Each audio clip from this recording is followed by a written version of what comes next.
ఆదిలాబాద్ జిల్లాలో చిరుతల భయంతో రైతులు బెంబేలెత్తిపోతున్నారు. తెలంగాణ మహారాష్ట్ర సరిహద్దులో చిరుతల సంచారం భయాందోళనకు గురిచేస్తోంది. పశువులపై దాడులు చేస్తూ ఉండడంతో పరిసర ప్రాంతాల ప్రజలు పొలం పనులకు వెళ్లాలంటేనే భయపడిపోతున్నారు. ఇదే విషయంపై మరింత సమాచారం మా ప్రతినిధి సారంగపాణి అందిస్తారు.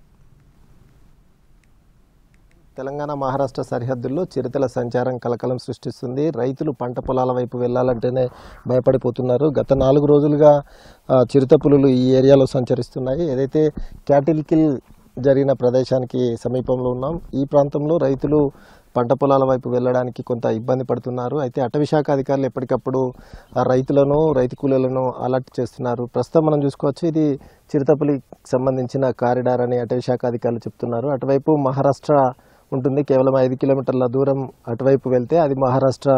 ఇది సరిహద్దు ప్రాంతం కాబట్టి మహారాష్ట్ర వైపు నుంచి చిరుతలు వస్తున్నట్టుగానైతే అటవీ శాఖ అధికారులు భావిస్తున్నారు. చెప్పండి, ఏం జరిగింది, ఎప్పుడు జరిగింది?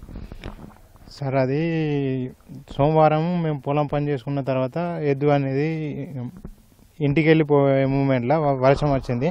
ఆ టైంలో ఎద్దు అనేది ఇటే తప్పిపోయింది. సో మంగళవారం మార్నింగ్ లింకగా అంటే వెతకగా 6 గంటలకు అట్లా చనిపోయి కనిపించింది. దాని తర్వాత అది చనిపోయిన దాన్ని బట్టి చూసి మేము అటవీ శాఖ సిబ్బంది వారికి తెలియజేయడం జరిగింది. వారు వచ్చి వాళ్ళు చూసుకొని వాళ్ళు చెప్పడం జరిగింది.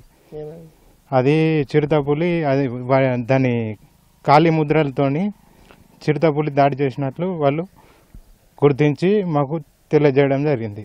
చెప్పండి, ఎన్ని గంటలకు వస్తున్నారు? అటవీ శాఖ అధికారులు ఏమని చెప్తున్నారు? రోజు డైలీ పొద్దునే వస్తున్నారు సార్. అందరికి అవగాహన కల్పిస్తున్నారు. చేనులకు కూడా సాయంత్రం పూట కానీ ఎక్కువసేపు చేనులలో ఉండకూడదు, పులి సంచారం ఉంది కాబట్టి అందరికీ ఇన్ఫర్మేషన్ ఊర్లో కూడా డప్పు చాట్ జరిగింది. అందరూ కూడా తొందరగా పనులు ముగించుకొని ఇంటికి వెళ్తున్నారు. అటవీ శాఖ అధికారులు పాదముద్రలు గుర్తించడం జరిగింది మనకు కనబడి. సో చెప్పండి, ఏంటి రైతులకు ఏమైనా అవగాహన కల్పిస్తున్నారు? ఈ ప్రాంతానికి చిరుతలు ఎటువైపు నుంచి? అయితే మామూలుగా మన దగ్గర చిరుతలు ఇటు లోపల కంపార్ట్మెంట్ ఇది 224లో ఉంటాయి. ఎప్పుడన్నా అక్కడ నుంచి ఈ గుట్టకు ఇప్పుడు ఎండాకాలం కదా, కొంచెం నీళ్ళు ఉండవు వాటికి తాగడానికి. అయితే ఇది దాన్ని క్యారిడార్ అన్నట్టు.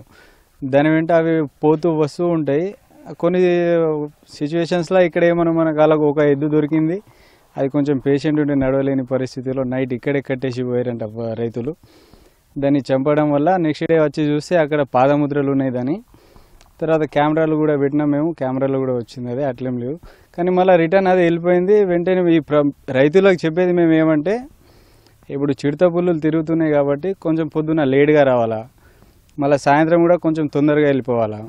వీళ్ళు పని చేసేటప్పుడు కొంచెం డప్పు సపోర్ట్లు కానీ లేకపోతే ఏదైనా సౌండ్ చేస్తూ ఉంటే అది కొంచెం మంచిగా ఉంటుంది అన్నట్టు.